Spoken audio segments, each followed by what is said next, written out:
Welcome to enlighten class.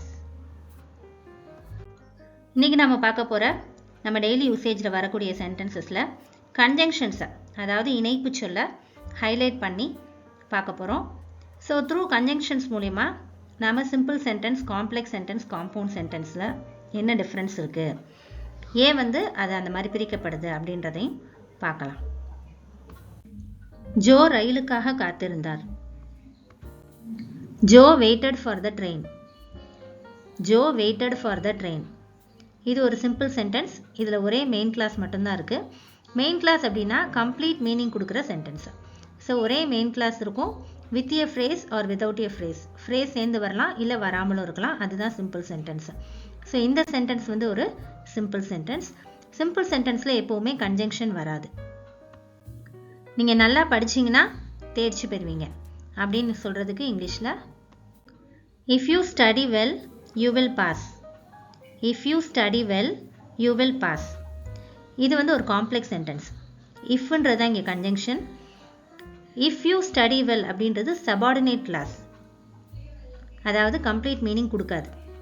you will pass அப்படின்றது main clause. So இந்த you will pass-ஐ மறைச்சி வச்சுட்டு if you study well அப்படின்றத மட்டும் வாசித்து பார்த்தோம்னா முழுமையான அர்த்தம் தராது. அந்த you will pass-ஓட சேர்ந்து வரையில தான் அதுக்கு அர்த்தம் கிடைக்கும். அதனால இது ஒரு சபார்டினேட் கிளாஸ். சபார்டினேட்டிங் கன்ஜங்ஷன் இஃபோடு தொடர்ந்து வரக்கூடிய இஃப் யூ ஸ்டடி வெல் அப்படின்ற sentence subordinate clause. You will பாஸ்ன்றது மெயின் கிளாஸ். ஸோ ஒரு மெயின் கிளாஸும் one or more subordinate clause இருந்தால் அது காம்ப்ளெக்ஸ் சென்டென்ஸ். இந்த சென்டென்ஸ் ஒரு காம்ப்ளெக்ஸ் சென்டென்ஸ். இங்கே உள்ள conjunction if.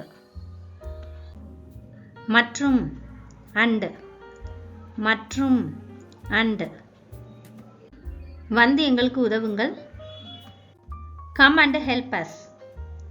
Come and help us. இங்கே அண்டுன்றது மற்றும்னு அர்த்தம் தரக்கூடிய ஒரு கன்ஜங்ஷன். இது ஒரு கோஆர்டினேட்டிங் கன்ஜங்ஷன். கன்ஜங்ஷன் அப்படின்னாலே பார்ட்ஸ் ஆஃப் ஸ்பீச்சில் ஒன்று தான். ஸோ ப்ரீவியஸாக நம்ம நவுன், ப்ரனவுன், அட்ஜெக்டிவ், அட்வர்ப் மாதிரி ஒரு சில பார்ட்ஸ் ஆஃப் ஸ்பீச் பார்த்தோம். ஸோ கன்ஜங்ஷனை பற்றி இந்த வீடியோவில் பார்க்க போகிறோம். அதனால், ஸோ. அதனால், ஸோ. மழை பெய்கிறது, அதனால் நீங்கள் வீட்டிலேயே இருக்க வேண்டும் அப்படின்னு சொல்கிறதுக்கு it is raining, so you should stay at home. It is raining, so you should stay at home. இங்கே சோன்றது கன்ஜங்ஷன், கோஆர்டினேட்டிங் கன்ஜங்ஷன். இந்த சென்டென்ஸ் ஒரு காம்பவுண்ட் சென்டென்ஸ். டூ சென்டென்சஸை இந்த சோன்ற கன்ஜங்ஷன் ஜாயின் பண்ணுது. இட் இஸ் ரெய்னிங் அப்படின்றது ஒரு சென்டென்ஸ், அது ஒரு main class, முழுமையான அர்த்தம் தரக்கூடிய ஒரு மெயின் கிளாஸ் சென்டென்ஸ். மழை பெய்கிறது அப்படின்றது அதனோட அர்த்தம். You should stay at home அப்படின்றது கம்ப்ளீட் மீனிங் உள்ள அகெயின் ஒரு மெயின் கிளாஸ், அது another sentence.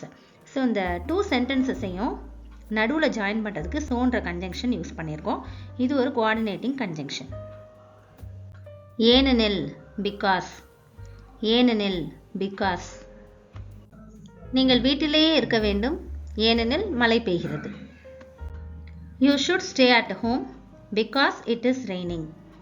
You should stay at home because it is raining. So பார்த்த அதே சென்டென்ஸ் தான்.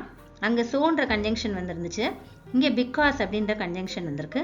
இதுவும் அகெயின் ஒரு coordinating conjunction. Two main clause சென்டென்ஸை ஜாயின் பண்ணுறதுக்கு வருது. இது ஒரு காம்பவுண்ட் சென்டென்ஸ். சோக்கும் பிகாஸ்க்கும் இதான் டிஃப்ரென்ஸு. ஒரே மாதிரி தான் வரும், ஆனால் அந்த சென்டென்ஸ் மாறும்.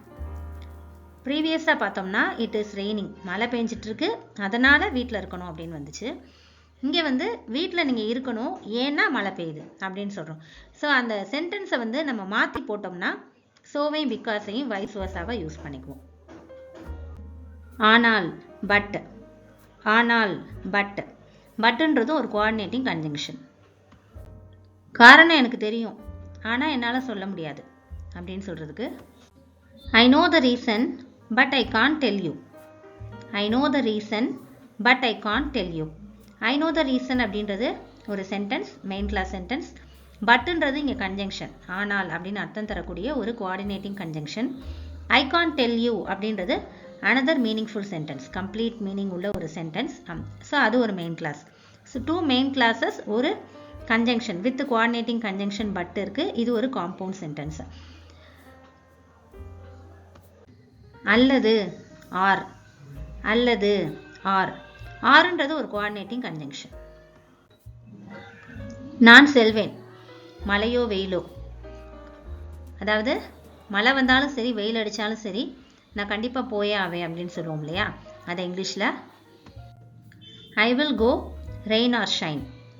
ஐ will go rain or shine. இங்கே ரெயின் ஆர் ஷைன் அப்படின்றது ஒரு இடியம். மழை பெஞ்சாலும் சரி நல்ல வெயில் அடித்தாலும் சரி அப்படின்னு 2 வேர்ட்ஸை வந்து கனெக்ட் பண்ணுறதுக்கு இணைக்கிறதுக்கு இந்த ஆறுன்ற கோஆர்டினேட்டிங் கன்ஜங்ஷன் இங்கே வந்திருக்கு. விரைவில், as soon as. விரைவில், as soon as. அவர் நலமானவுடன் வேலைக்கு திரும்புவார். He will be back at work as soon as he is well. He will be back at work as soon as he is well.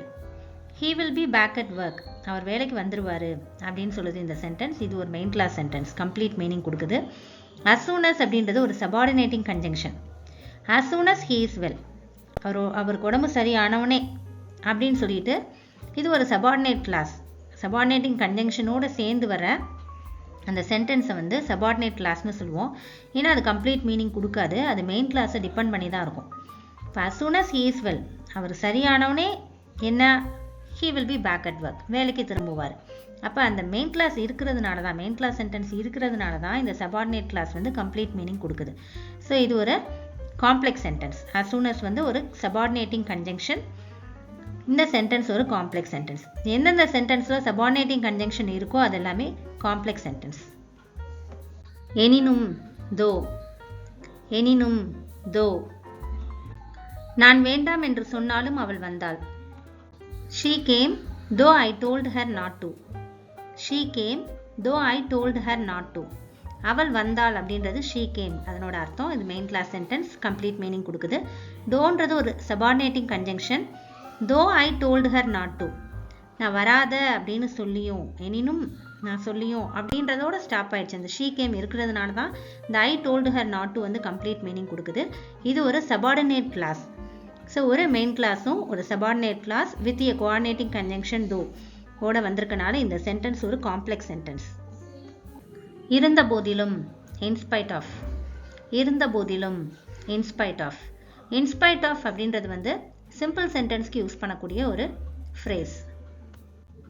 மழையையும் பொருட்படுத்தாமல் அவர்கள் வெளியே சென்றனர்.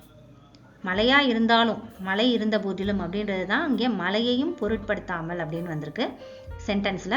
இந்த இடத்துல வந்து அந்த இருந்த போதிலும் மறைவாக இருக்கு. They went out in spite of the rain. They went out in spite of the rain. They went out அப்படின்றது main class. in spite of the rain வந்து ஃப்ரேஸ். in spite of அப்படின்றது வந்து ப்ரிப்போஷன்னு சொல்லுவோம். இந்த சென்டென்ஸில் கன்ஜங்ஷன் இல்லை.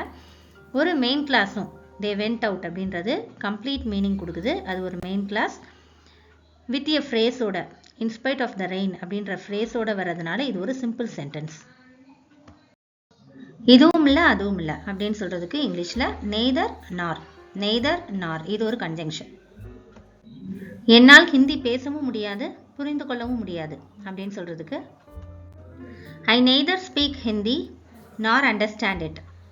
I neither speak Hindi nor understand it. இங்கே neither நார் வந்திருக்கு. என்னால் ஹிந்தி பேசவும் முடியாது அப்படின்றது மொதல் நெகட்டிவ் வேர்ட் நெய்தர் காட்டுது. நார் புரிஞ்சுக்கவும் முடியாது, அண்டர்ஸ்டாண்ட் பண்ணவும் முடியாது அப்படின்றத நார்ன்றது காட்டுது. ஸோ நெய்தர் நார் இப்படி தான் தனியாக பிரிஞ்சு வரும்.